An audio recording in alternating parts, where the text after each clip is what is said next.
Hello, everyone. Welcome to a philosophical walk in the woods with me, your host, Braden Howell.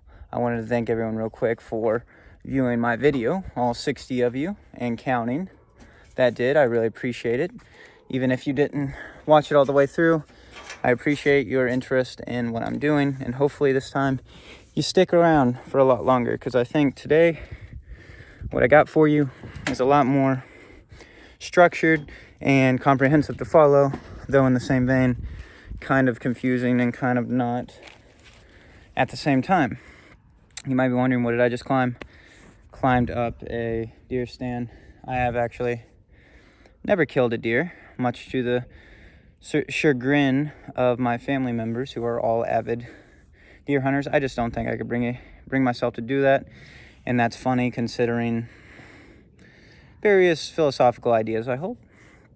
But yes, welcome back.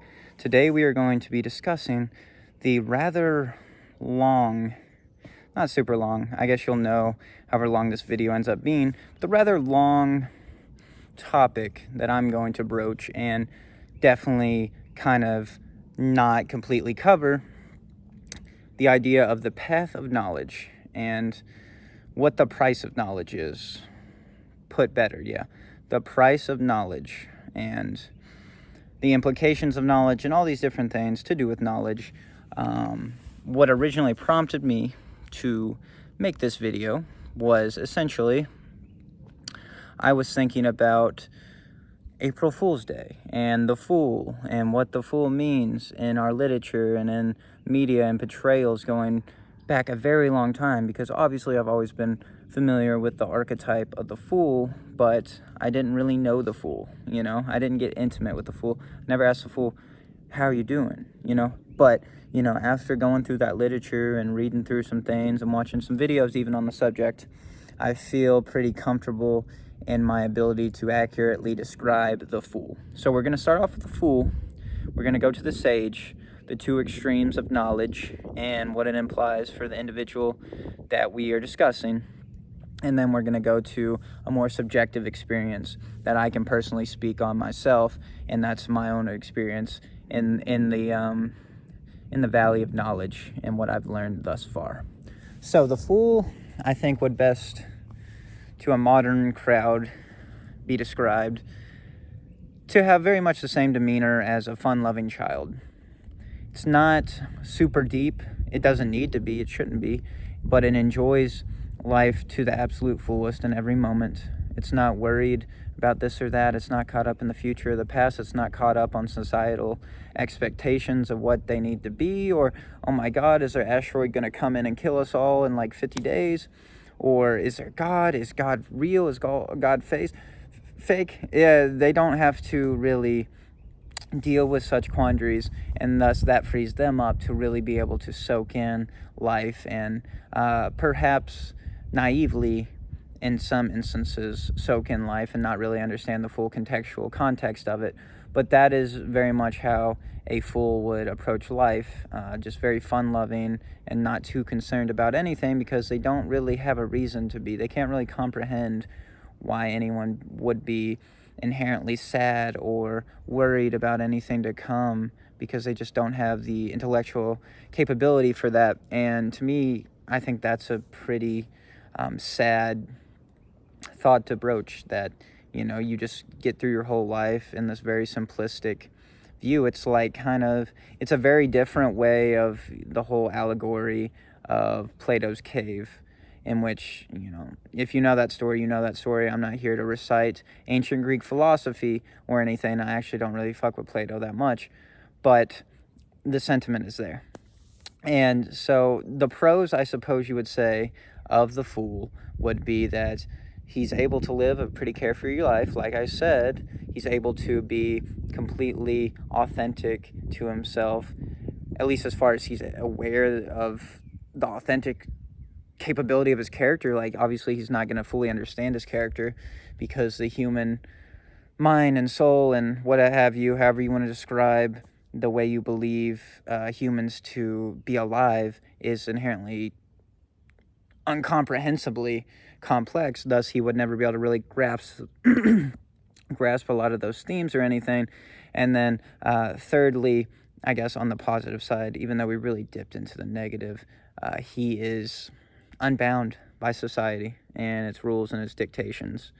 And he can probably access different modes of thought due to that fact. He's not only outside of the box, he's outside of the box. So that's really cool. But then you have the negatives of such a limited range of knowledge and comprehension and understanding, and the fact that ultimately I think the Fool is doomed to meet his demise at an earlier rate. And why do I say that? Because the Fool simply just cannot navigate in this society that we have arranged for us now. And I want to preface this by saying, when I talk of the Fool, I am talking about someone that is, this is an archetype. This is not to do with any type of mental disability or anything like that. This is just an archetype that is evident throughout the literatures and is a character in so many innumerable amounts of media. Is just the Fool. You know, he's just outside of the norms. So he's incapable of really seeing the dangers of life. So then ultimately I feel like that could lead to his detriment, because there's this classic depiction on tarot cards, of all things, of the Fool, and he's chasing after like a butterfly or whatever, and he doesn't notice that the butterfly's fallen off this cliff or flown off, and the cliff is about to give way beneath him, but he's so caught up in the butterfly that he's essentially going to walk off the cliff. And that is the danger of living such a simplistic life, is you won't see when the simplicity requires, well, when the situation requires something beyond simplicity, and that will ultimately be very much a detriment to you and where you end up. And I think that is a great demonstration right there in that depiction. I hope that you could grasp what I was saying there. And then also too, like I said, it's just you're not getting to the really deep fundamental core of what's going on here. You can't really explain anything in a way that makes logical sense. And, you know, one could argue logical sense is a bunch of hubbub anyways. Maybe it is. Maybe it's a bunch of bullshit and we should discard that as well. But for me, in my opinion, I think that it's a great tragedy to never be able to get through life in a way in which you can really get into those deep crevices of the character of the individual and come to express yourself in profound ways and demonstrate different ideas and learn new concepts and then expose them and espouse them whenever you've exposed them. You know what I'm saying? So that to me is a really unfortunate negation on the side of the Fool. And then thirdly, you can't really choose to be the Fool, you know? Like, it's either you are a fool or you're not, and you're not really even aware that you're a fool. So it's not really something that we can actively choose to do, live in ignorance, unless, I came up with this earlier, it was like, unless someone was willing to take like 8 or 10 years of their life and study neurology, and then they ended up learning neurology, getting their doctorate, getting their degree, and then now they have the capability to actually remove whatever parts of the brain that are actually responsible for the development of memory or learning and all this and all that, which I sort of know, but don't want to bog down in the details for today, and remove those, and thus making themselves a fool again. But that would be such a paradoxical thing, wouldn't it? Spend 10 years of your life just so you could essentially revert all of that knowledge and everything beforehand to a simplistic mode of living. So I don't see anyone really doing that. So if you're watching this video and you're comprehending things, you're probably not a fool, and it's probably too late for you. I don't imagine too many of the Fool archetype would really spend their time watching a philosophical musing. So we've covered the Fool and the pits and the valleys and the hills and the crevices, I guess. I don't know where I was going with that analogy, of the Fool. So now let's move on to the exact other end of the spectrum, and that's going to be the sage character, which the sage is traditionally, you probably have it in your head of this old man with this long gray beard, and maybe he's got like a wizard hat on or something, and he lives alone, maybe in a tree or like a hill or a mountain, and he's basically just the procurer of all things knowledgeable, and it's usually heavily implied that he has some sort of deep universal wisdom in which he is going to espout to typically the hero character in most stories, to provide them with further knowledge and everything. But let's look at the sage character and the tragedy that has befallen him.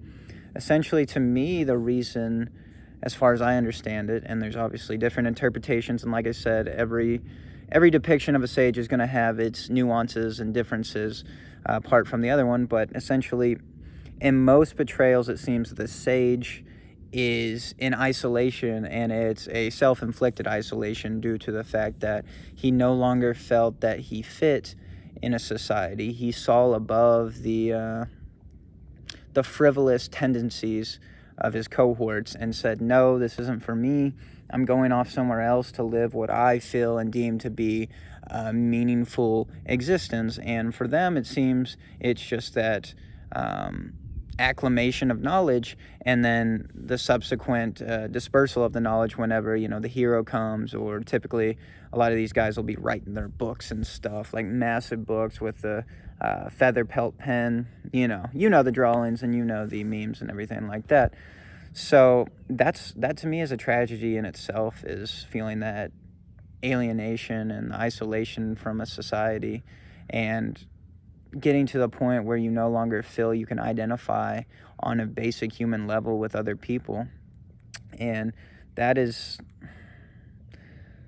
really tragic to me. And I don't know if that's just because loneliness has been something that has befallen me in my life. And I'm not trying to say that it's because of my intelligence level, which is very much of the average variety, but for other personal reasons. But for that guy, it always struck me as quite tragic to see this guy kind of living in isolation. And, maybe that's my ignorance and my worldview imposing on what he's meant to be, because obviously at that point you could probably make the argument, oh, he's beyond the need for personal connection and compassion and love and all these things. He realized that it was all kind of futile due to whatever conclusions he is drawing. And, that is certainly a point. That is certainly an interpretation of why he might be self-isolating. So there's like the big con, I think, of the supreme intelligence. And, there's another one too as well, I'm sorry. But basically just the recognition, not even just the loneliness. I want to expand this first point, kind of make it 2 points. But beyond that loneliness and beyond that isolation, it's just the realization, ultimately, it seems, that everything that they had done previously in their life, everything they had cared about, everything they had come to know, was ultimately fruitless and meaningless, and thus they decided to reject it all and head off somewhere into the woods to find a more compelling and fruitful existence. Which, that must be a very hard day whenever they reached that point when they were like, oh man, this is all bullshit, or whatever. Maybe they didn't come to that exact final opinion, but something, it seems, akin to that idea. And then obviously I can't really speak on what other things are plaguing the sage, this all-knowing man, because I've never been a sage. I've been an idiot. I've been a fool, to put it more accurately. I've been the child. I've been the fool. I've been the fool for longer than I should have been a fool. And I have more to say on that and speak on that and understand that, because I kind of see through that lens and kind of remember what it was like to be a child and view the world so simplistically, probably up until I was like 18. So that's a lot more of a fresh experience. Maybe one day I'll get to the sage. Maybe one day this beard will grow out way down here, and this hair is going to keep growing, and then it'll turn gray.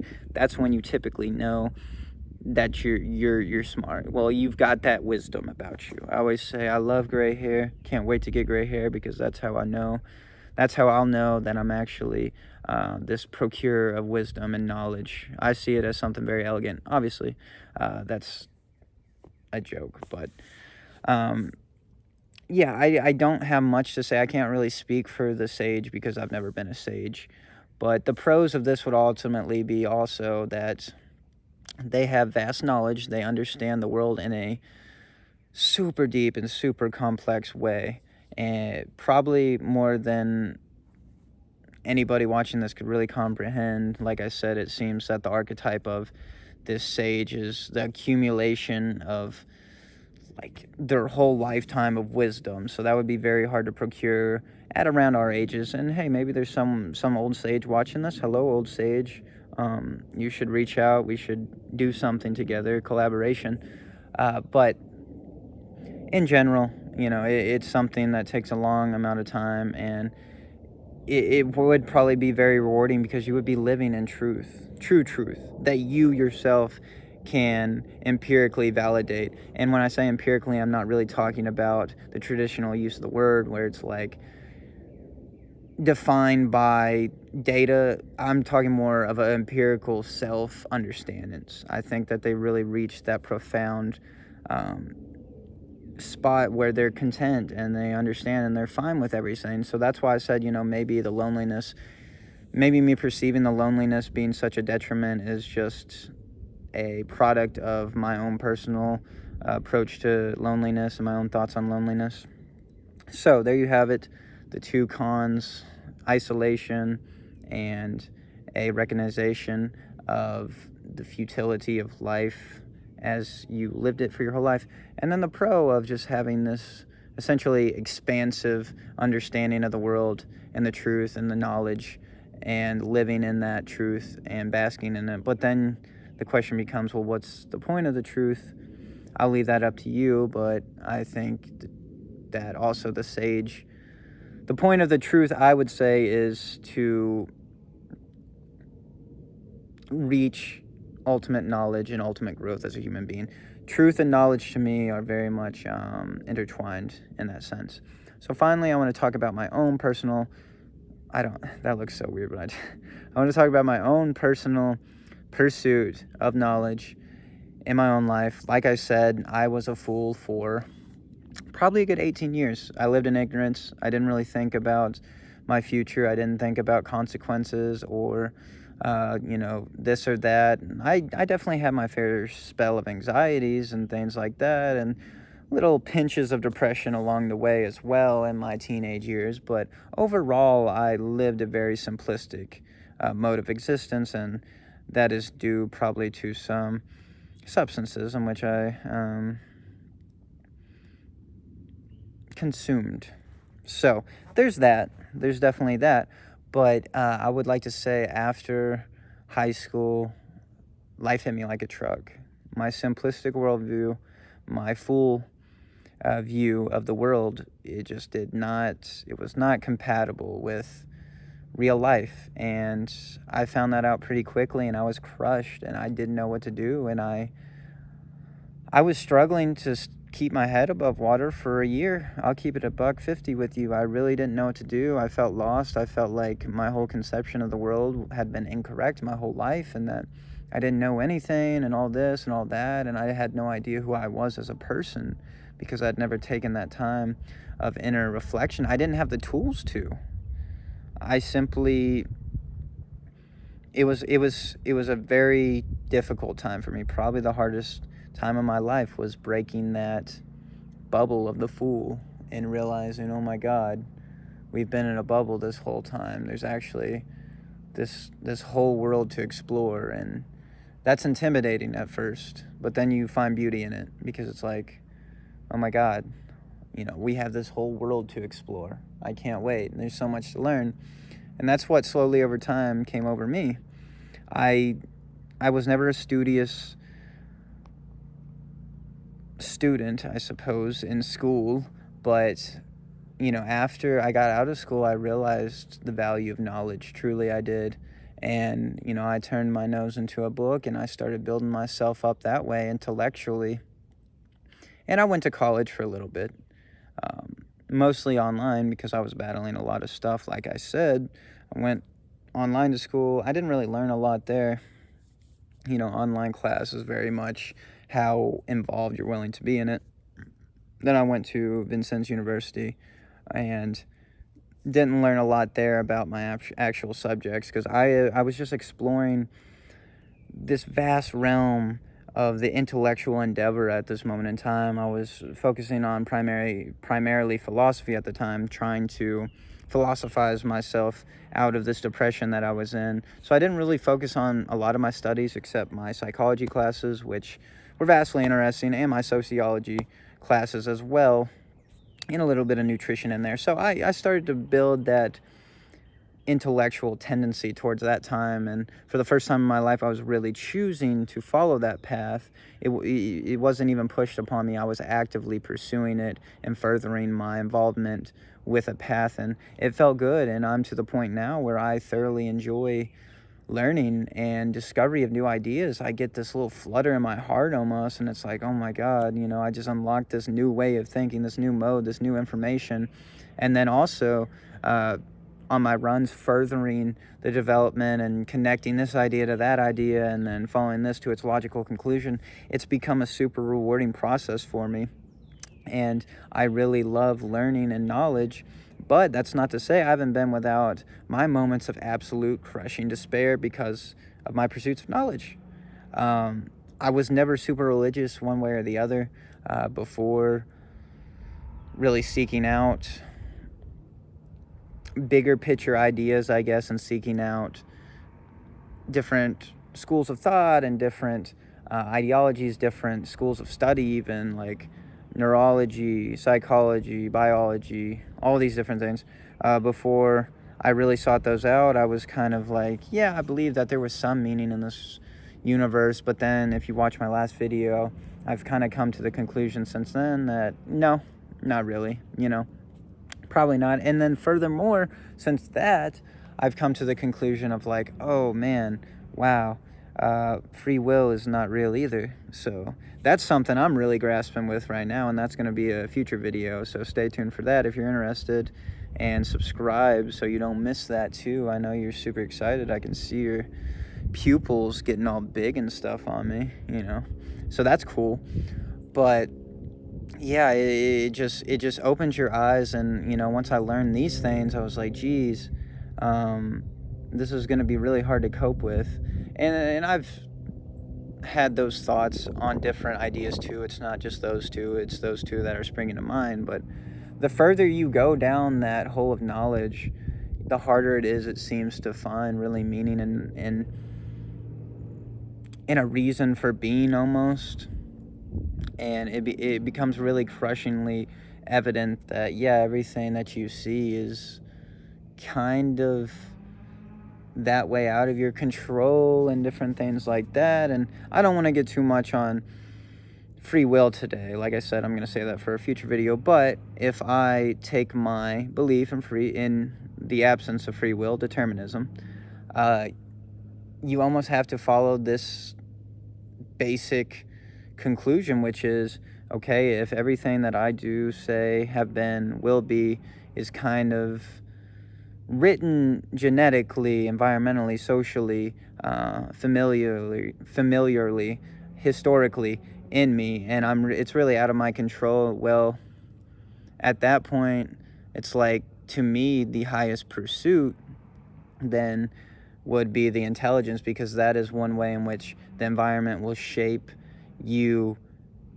in a way that you will grow. That is the only way for me, I think, that you could really grow, is experience and unlocking these new pathways of thought and intelligence.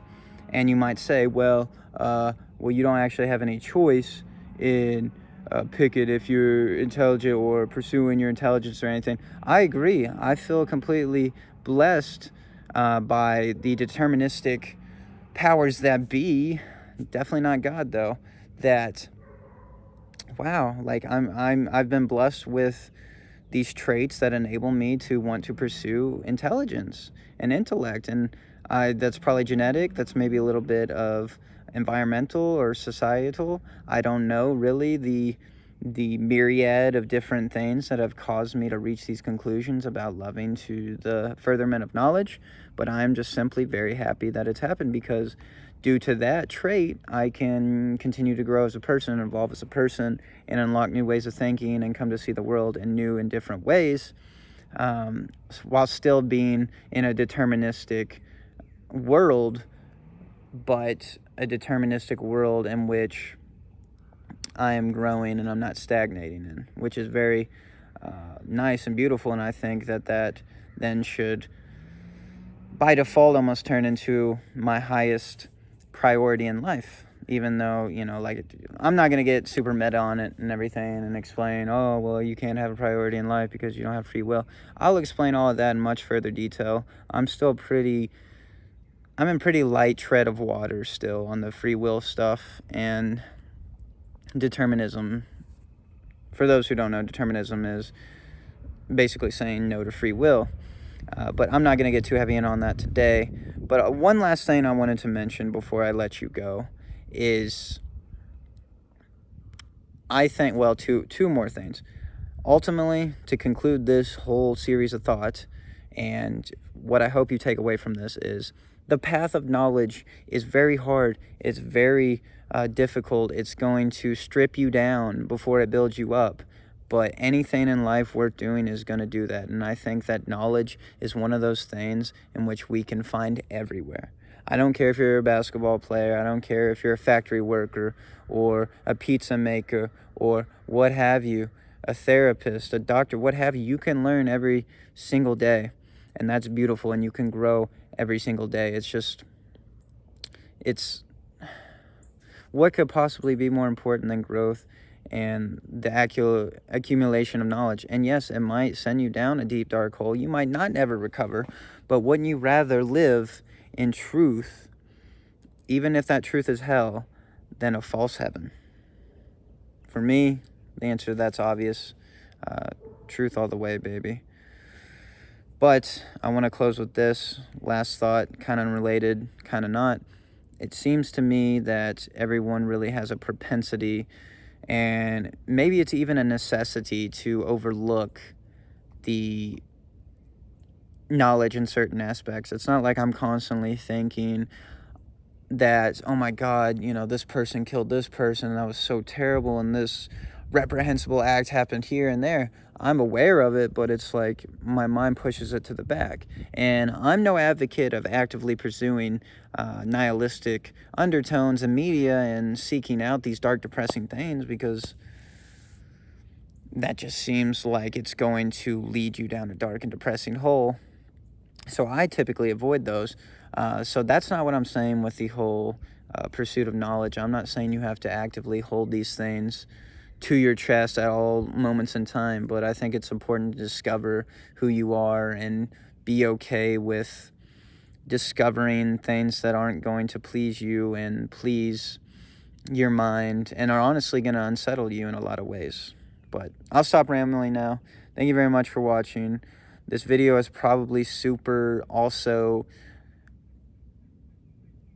incoherent, and different things like that. And I feel like my speech difficulties really popped out in this one. But hopefully you could understand what I was saying. Hopefully it made some sense and you got some value out of it. If you did, leave a like. Love you. Bye. And also, I love you because I choose to. It's the one thing I've ever chose.